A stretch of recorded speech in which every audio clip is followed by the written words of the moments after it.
பாஜக ஆட்சிக்கு வந்துவிடுமோ என்ற அச்சத்தில் மதமாற்ற விவகாரத்தை கருணாநிதி, ராமதாஸ், வாசன், வைகோ, திருமாவளவன் உள்ளிட்டோர் அரசியலாக்குவதாக தமிழிசை சவுந்தரராஜன் குற்றம் சாட்டியுள்ளார்.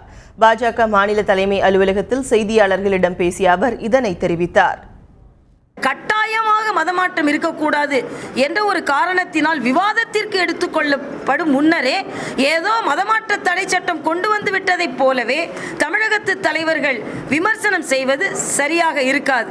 பாரதிய ஜனதா கட்சியை பொறுத்த மட்டில் இல்லாத ஒரு சட்டத்தை எதிர்த்து திருமாவளவன் போராடுகிறார், போடாத ஒரு சட்டத்தை எதிர்த்து வாசன் பேசுகிறார், போடாத ஒரு சட்டத்தை எடுத்து இளங்கோவன் பேசுகிறார், கலைஞர் அவர்கள் அறிக்கை கொடுக்கிறார்கள், ராமதாஸ் அவர்கள் அறிக்கை கொடுக்கிறார்கள்.